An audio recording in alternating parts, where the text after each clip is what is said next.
देश में तेजी से बाघों की संख्या कम हो रही है। इसके साथ ही कई जानवर और पक्षियों की प्रजाति भी विलुप्त हो रही है। लेकिन ये दिक्कत सिर्फ भारत के सामने नहीं है, बल्कि पूरी दुनिया में कई ऐसे जानवर और पक्षी हैं जिनकी प्रजाति धीरे धीरे विलुप्त होने की कगार पर है। लेकिन इस पर काम कर रहे वैज्ञानिकों ने एक ऐसा तरीका खोज निकाला है जिससे न सिर्फ विलुप्त होती ऐसी प्रजातियों को बचाया जा सकेगा, बल्कि विलुप्त हो चुकी प्रजातियों को पैदा किया जा रहा है। आइए आपको बताते हैं वो नया शोध जिसके जरिए वैज्ञानिकों ने इस दिक्कत को खत्म करने का काम किया है। क्लोनिंग की मदद से हो रही प्रजातियों को बचाने की कोशिश। कुछ दिन पहले अमेरिका में नेवल जैसे एक जीव ब्लैक फुटेज फेरज का क्लोन बनाया गया। उसे जिस मादा से बनाया गया उसकी मौत 1988 में हो चुकी थी। साइबेरिया में भी विलुप्त हो चुकी मेमथ का डीएनए मिला था। इसके बाद क्लोनिंग को लेकर चर्चा एक बार फिर शुरू हो चुकी है। उत्पादन बढ़ाने से लेकर खोए हुए करीबियों को वापस लाने तक किसी जीव को क्लोन करना एक दिलचस्प कहानी रही है, तकनीक के तौर पर भी और विज्ञान की असीमित क्षमताओं के एहसास के तौर पर भी।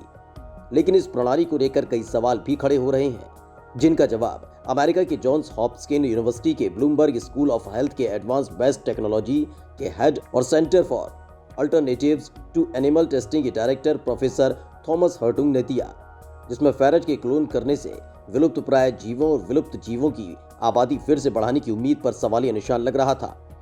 जिसको लेकर प्रोफेसर थॉमस हर्टुंग ने बताया कि मैंने काफी उत्साह के साथ ही देखा है कि स्टोर किए हुए डीएनए से 30 साल बाद प्रजाति को फिर से बढ़ाया जा सकता है, जिससे विलुप्त प्राय प्रजातियों से ऐसे मटेरियल की बायो बैंकिंग करने की अहमियत को बल मिलता है। ये जानवरों से लेकर पौधों तक के लिए है, जहां आधुनिक मोनोकल्चर जैव विविधता को खतरे में डालता है और जहां हमें कभी कुछ वेरिएंट्स को फिर से बढ़ाने का फायदा मिल सकता है या दवा के विकल्प खोजने में मदद मिल सकती है। विलुप्त जीवों को वापस लाना कई प्रोजेक्ट्स का मकसद है। आमतौर पर विलुप्त प्रजातियों का पूरा डीएनए नहीं, बल्कि अहम हिस्से जो आज मौजूद करीबी प्रजातियों जैसे मेमथ और हाथी में इंसर्ट किया जा सकता है। इसके साथ ही उन्होंने बताया कि अगर सही से डीएनए स्टोर न किया गया हो तो उसकी क्वालिटी खराब होने का खतरा जरूर होता है, लेकिन आदर्श रूप से डीएनए को काफी लंबे वक्त के लिए स्टोर किया जा सकता है। जैसा हमने कुछ हफ्ते पहले 20,000 साल बाद मेमथ की डीएनए रिकवरी के मामले देखा।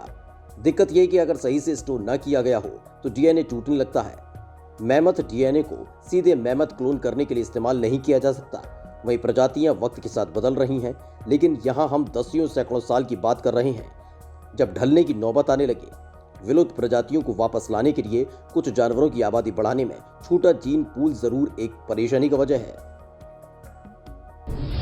क्लोनिंग की प्रणाली की सफलता और उम्मीद पर सवाल।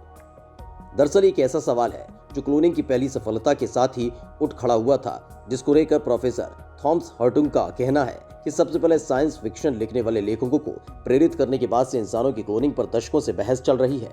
तकनीकी रूप से पूरी तरह से मुमकिन है और 2008 में भ्रूण के शुरुआती चरण क्लोन करने के बाद विकसित किए जा चुके हैं।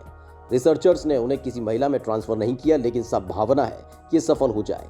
साल 2018 में जब चीन में ही जियान कुई की मदद से जीन मॉडिफाइड इंसान पैदा हुए थे, तो नैतिक आदर्श तोड़ने में काफी विवाद हुआ था, जो आज भी याद किया जाता है। ये जानने वाली बात है कि उन्हें नतीजतन 3 साल के लिए जेल भेज दिया गया था। हालांकि ये तकनीक अलग है, लेकिन इससे ये पता चलता है कि ये जेनेटिक टेक्नोलॉजी कितनी एडवांस्ड है और नैतिक और राजनीतिक चर्चा कर समय से सीमाएं लागू करना जरूरी है।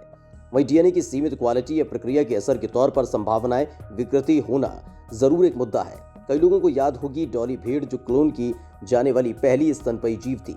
उसे न्यूक्लियर ट्रांसफर की प्रक्रिया से वयस्क सेमोटिक सेल से क्लोन किया गया था। डॉली को 2003 में हमेशा के लिए सुनाना पड़ा, क्योंकि उसके फेफड़े में बीमारी हो गई थी और 6.5 साल की उम्र में आर्थराइटिस हो गया था। यह ब्रीड 12 से 13 साल रहती है। मेरी जानकारी में ऐसा कोई सबूत नहीं है जिससे साबित हो सके कि क्लोनिंग प्रक्रिया की वजह से हुआ, और न ही दूसरी भीड़ों में ऐसी समस्या देखी गई, लेकिन इससे इस तरह की चर्चा की जरूरत मालूम पड़ी। इसके साथ ही भ्रूण से क्लोन करने को अपराध मानने के सवाल पर भी प्रोफेसर थॉमस हर्टुंग ने बेबाकी से जवाब देते हुए कहा कि जानवरों की क्लोनिंग काफी आम है। जैसे मवेशियों में इस जेनेटिक रूप से बेहतर जानवर बनाए जाते हैं। कुत्तों की क्लोनिंग काफी दिलचस्प उदाहरण है। जैसा मैं कुछ साल पहले साइंस में कुत्तों के इस्तेमाल पर आधारित 2 वर्कशॉप्स में देखा था। कुछ स्टार्टअप कंपनियों ने इसे बिजनेस बनाने की कोशिश की, लेकिन ये दिक्कत है कि क्लोन कुत्ते पुराने कुत्ते जैसे नहीं दिखते। अपनी जेनेटिक संरचना के परिप्रेक्ष्य में कुत्ते हाई पेरिवेरियल होते हैं। यही वजह होती है कि एक साथ पैदा हुए कुत्ते एक दूसरे से कितने अलग होते हैं और कम वक्त में कुत्तों की कई प्रजातियां पैदा होती हैं। और इससे हमें पता चलता है कि हम सिर्फ अपने जीन्स से कहीं ज्यादा हैं।